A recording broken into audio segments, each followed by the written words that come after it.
श्री स्वामी समर्थ प्रेक्षकांनो, हुकमाची राणी या मालिकेमध्ये खूप सुंदर वळण येताना आता आपल्याला पाहायला मिळणार आहे.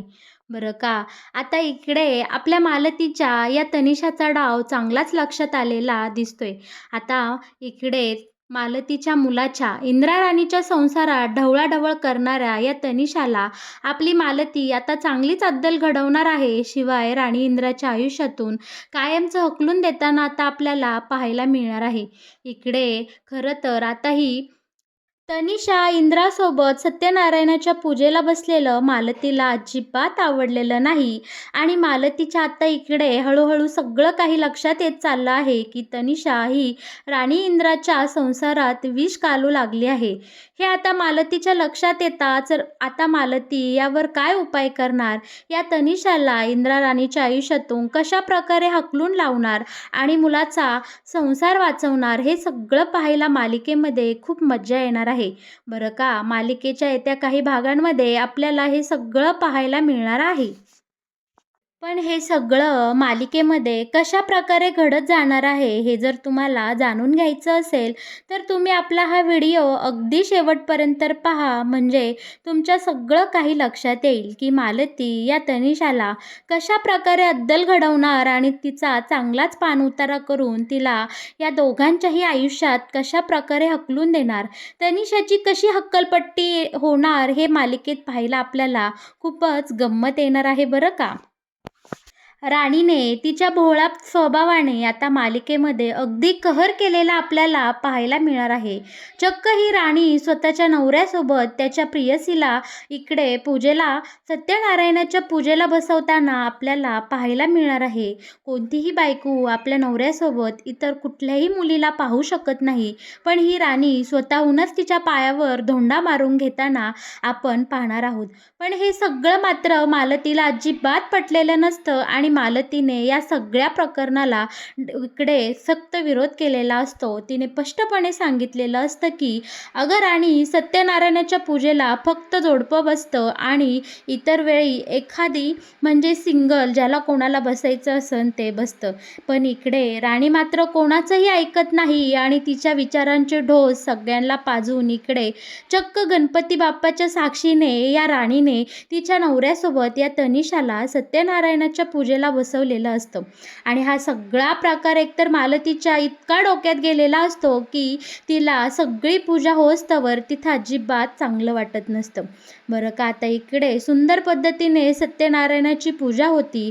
इकडे इंद्राला सुद्धा ही गोष्ट पटलेली नसते. इंद्रा लहान मुलासारखा राणीचा पदर हाती धरून या पूजेला मनाविरुद्ध बसलेला असतो.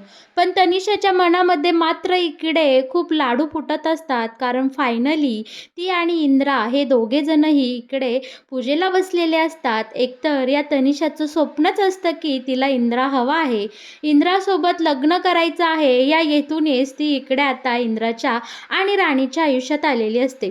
पण या मूर्ख राणीला अजिबात या सगळ्याची कल्पना नसते. पण ह्याची चाहूल आता मात्र इकडे मालतीला लागलेली असते. आता इकडे फॅक्टरीची पूजा छान पद्धतीने पार होते. गणपती बाप्पाची आरती होते. धूपदीपांचा वास सगळीकडे दरवळलेला असतो. बरं का, आता इकडे आपला इंद्रा बोलतो की आबा, आता तुमच्या हस्ते तुम्ही या सगळ्या मशिनींचं इकडे उद्घाटन करा, म्हणजे पुन्हा एकदा आपली कंपनी, आपली फॅक्टरी चालू व्हायला मोकळी. तेव्हा आबा बोलतात की बाळा, अरे ही कंपनी तुझी आहे, मग तूच इकडे उद्घाटन कर. पण इंद्रा बोलतो नाही, माझा आग्रह आहे हे आबा, ह्या कंपनीचं उद्घाटन तुम्हीच करायचं, कारण तुमच्या हाताला खूप यश आहे, भरभराट आहे, त्यामुळे प्लीज तुम्ही नाही म्हणू नका. इकडे आता इंद्राच्या आग्रहाखातर आबा तयार होतात. बरं का, इकडे सगळ्या मशिनींची पूजा करायला, उद्घाटन करायला. पण इकडे आता आबा बोलतात की मी एका अटीवरच तयार होणार आहे, कारण जेव्हा मी ही कंपनी खोलली तेव्हा मी या कामगारांचा जो निळ्या कलरचा ड्रेस आहे तो घालूनच सगळ्या मशिनींची पूजा केली होती आणि आता पुन्हा एकदा मी तशाच पद्धतीने इकडे सगळी पूजा करेल.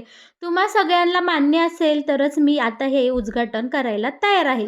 पण या सगळ्याला आता मालती विरोध करते आणि बोलते की अहो कशाला, तो काळ वेगळा होता, आता वेगळा आहे. त्यामुळे प्लीज तुम्ही असा काही हट्ट करू नका. चला बरं आता इकडे तुम्ही पूजा करून घ्या.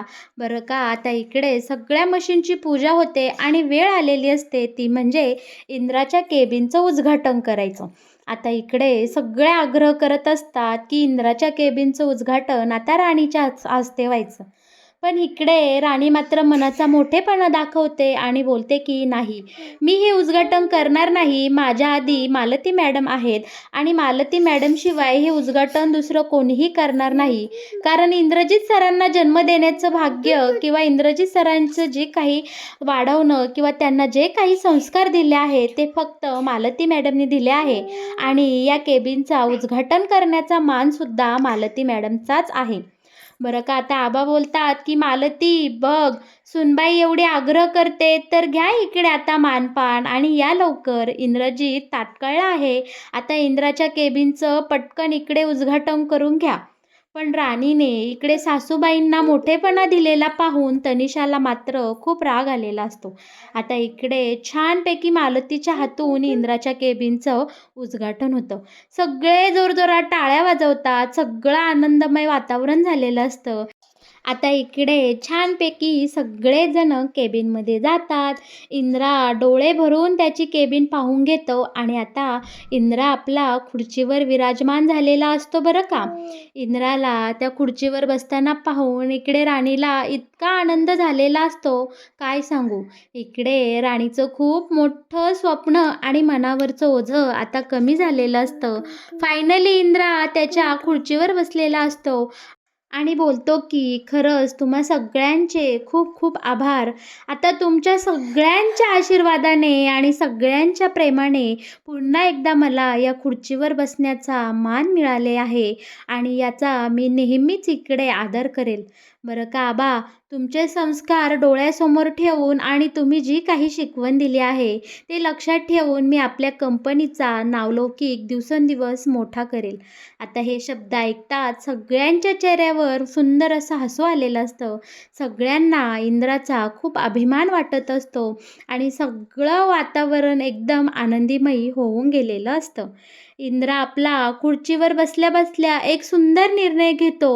तो असा की त्याआधी इकडे राणी बोलते, "थांबा इंद्रजित सर, त्याआधी मला एक सुंदर काम करायचं आहे." आता आपली राणी जे इंद्राची पावलं उमटवलेली असतात त्या पेपरची छान इकडे फ्रेम करून आणते आणि ऑफिसमध्ये लावते आणि इंद्राला इकडे खूप छान वाटलेलं असतं. राणीने इंद्राचा इकडे खूप मान-सन्मान करून इथे इंद्राचे पावले भिंतीवर लावलेली असतात. बरं का आता इंद्रा बोलतो, की "आता मी काय बोलत होतो, की आबा जे बोलले ते मला अगदी पटलेलं आहे. आपल्या कंपनीचे जे कामगार आहेत, तोच खरा आपल्या कंपनीचा आत्मा असतो आणि त्यांच्यामुळेच कंपनीची भरभराट होत असते. त्यामुळे त्यांच्यासाठी आपण नेहमीच काही ना काही केलं पाहिजे. आणि हो, आपल्या या सगळ्या कामगारांचे प्रश्न सोडवणारा त्यांचा आणि आपल्यातला जो दुवा असतो, तो म्हणजे युनियन लीडर आणि त्याचसाठी मी आज इथे एक खूप मोठा निर्णय घेतला आहे. बरं का आबा, सगळ्याची नव्याने सुरुवात करायची आहे. त्यामुळे आता युनियन लीडरचा सुद्धा आपण मान आणि सन्मान केला पाहिजे." हे ऐकताच इकडे गजा उगाचच खुश झालेला असतो. कारण कंपनीचा पहिला युनियन लीडर हा गजा असतो. गजाच्या चेहऱ्यावर इकडे उगाचच आनंद असतो. पण इंद्रा या गजाची अशीच जिरवणार आहे आणि ते आपल्याला पाहायला खरंच खूप गंमत येणार आहे. इकडे आता इंद्रा बोलतो की इथून पुढे आपल्या कामगार लीडर म्हणजे आपला युनियन लीडर असाच डॅशिंग आणि धडाकेबाज असला पाहिजे. त्यासाठी मी गजा कोरडेकडनं हे आपल्या युनियन लीडरचं पद काढून ते मी आता इकडे विश्वनाथ शिंदे ह्याला देत आहे. बरं का आता इकडे गोट्या शिंदे नवीन युनियन लीडर झाला त्यामुळे सगळ्यांनाच खूप आनंद झालेला असतो. सगळेजण जोरदार टाळ्या वाजवतात आणि इकडे आपल्या गोट्याचं अभिनंदन करतात. पण या सगळ्यामुळे आता इंद्राने या गजाचा उगाचच रोष ओढावून घेतलेला असतो. बरं का आता इकडे गोट्याचं ऊर अगदी भरून आलेलं असतं. त्याच्या डोळ्यातून आनंद अश्रू वाहू लागलेले असतात. गोट्या आबांसमोर येतो आणि आबांच्या पाया पडतो आणि बोलतो की इंद्रजित सर, तुमचे खूप मोठे उपकार झाले माझ्यावर. पण आता इकडे राणी पुढे येते आणि बोलते, काय अरे भावा, उपकार कसले, हे तर तुझं कर्तव्य आहे आणि आपण आपलं काम नेहमी प्रामाणिकपणे करत राहावं. त्याचं एक ना एक दिवस त्या कष्टाचं चीज होतं आणि आपल्याला त्याचं फळ मिळतंच मिळतं. तसंच गोट्या, तू इतके दिवस कंपनीशी प्रामाणिक राहिला. आपल्या कंपनीचा तू जो काही इकडे मान सन्मान ठेवला मनामध्ये आणि कष्टाने काम केलं, एकनिष्ठ राहिलास, या सगळ्याचं तुझा आज चीज झालं आणि या सगळ्या गोष्टीचं तुला आता फळ मिळालं आहे. आणि म्हणूनच तू आज इकडे तुझ्या कष्टाने, तुझ्या स्वबळाने या कंपनीचा कामगार युनियन लीडर झालेला आहेस. आता इकडे सगळेजण गोट्यासाठी जोरदार टाळ्या वाजवतात आणि आता आपला हा गोट्या आपल्या ह्या मालतीचा आणि आबांचा आशीर्वाद घेऊन हे पद स्वीकारतो.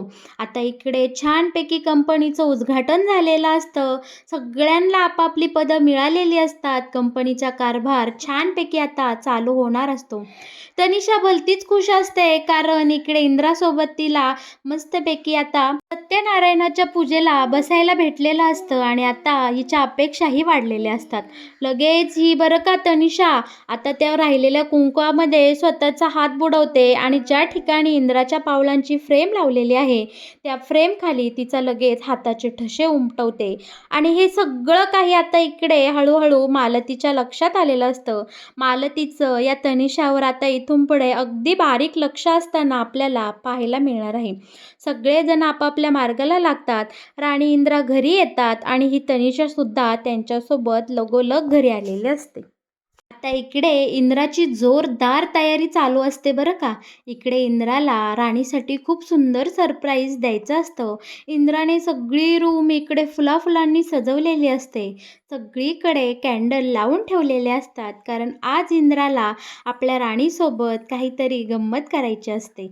आता बरं का इकडे तनिषा तिथेच आलेली असते. तनिषा इंद्राला खोचून विचारते की हे काय प्रकार आहे इंद्रा, तुझी कसली तयारी चालली आहे. तेव्हा इंद्रा आता इकडे भोळ्या भाबड्यापणाने या तनिषाला सांगून जातो की अगं तनिषा, मी राणीसाठी एक सरप्राईज प्लॅन करत आहे आणि मी तिच्यासाठी म्हणजे राणी आणि माझ्या हनीमूनची जी काही तयारी आहे ती करत आहे. आता इकडे हा शब्द ऐकताच मात्र या तनिषाच्या तळपायाची आग मस्तकात जाते आणि ती इकडे खूप चिडचिड करू लागते. आता तनिषा मनाशीच बोलत असते, इंद्रा फक्त माझा आहे आणि तो राणीचा होऊच शकत नाही. या दोघांमध्ये असं काही घडूच शकत नाही. इकडे तनिषाने खूप त्रागा केलेला असतो. तिने इकडे खूप स्वतःचा अवतार करून घेतलेला असतो. ती या सगळ्या वाक्याने, या सगळ्या इंद्राच्या शब्दाने इतकी दुखावलेली असते. तिचा संताप संताप झालेला आता आपल्याला इकडे पाहायला मिळणार आहे. बरं का आता आपल्या इंद्राने छानपैकी राणीसाठी एक सुंदर गिफ्ट आणलेलं असतं. ते म्हणजे इंद्रा राणीचा जो काही लग्नाचा छोटासा असा सुंदर फोटो असतो, त्याची आपल्या इंद्राने राणीसाठी त्यांच्या बेडरूममध्ये लावण्यासाठी खूप सुंदर अशी मोठीच्या मोठी फ्रेम बनवून आणलेली असते. इंद्रा आता इकडे राणीचे डोळे झाकतो आणि तिला सरप्राईज देण्यासाठी इकडे बेडरूमकडे घेऊन आलेला असतो. आणि इंद्राने आता या राणीचे डोळे झाकलेले असते आणि तिच्या हातामध्ये त्यांच्या लग्नाची ही सुंदर फ्रेम दिलेली असते. आता आपली राणी हळूच डोळे उघडते आणि पाहते तर काय, त्यांच्या लग्नाचा हा सुंदर फ्रेम आणि ती सुंदर सुंदर फोटो. हे पाहून मात्र राणीला खूप आनंद झालेला असतो आणि ती इंद्रजितला बोलते, अहो इंद्रा सर, तुम्ही मला हे जगातलं सगळ्यात बेस्ट गिफ्ट दिलं आहे, कारण हा क्षण मी कधीही विसरू शकत नाही. या दिवसामुळेच मी तुमच्या आयुष्यात आले आणि तुमच्यासारखा इतका गोड नवरा मला मिळालेला आहे. हे शब्द ऐकताच आता इंद्रा इकडे लगेच आनंदून गेलेला असतो. या दोघांचे सुंदर प्रेमाचे क्षण इकडे चालू असतात आणि हे सगळं काही या तनिषाने दुरून पाहिलेलं असतं. तिला या दोघांचं सुख अजिबात बघवत नसतं आणि मालतीची मात्र या तनिषावर बारीक नजर असते. बरं का आता इंद्रा राणीच्या खोलीमध्ये कोणी नाही या संधीचा फायदा घेत ही तनिषा लगेच त्या रूममध्ये जाते आणि इंद्राने जी काही सुंदर फ्रेम बनवून आणली आहे ती फ्रेम ही तनिषा फोडते, तिचे तुकडे तुकडे करते. हे सगळं मात्र मालतीने इकडे पाहिलेलं असतं. त्याच वेळी आता मालती तिथे जाते. या तनिषाचं डायरेक्ट थोबाड फोडते आणि बोलते की "अगं तुझी हिंमत कशी झाली माझ्या सुनेचं आणि मुलाची फ्रेम फोडण्याची? अगं तनिषा, तुला लाज नाही वाटत का असं वागायला?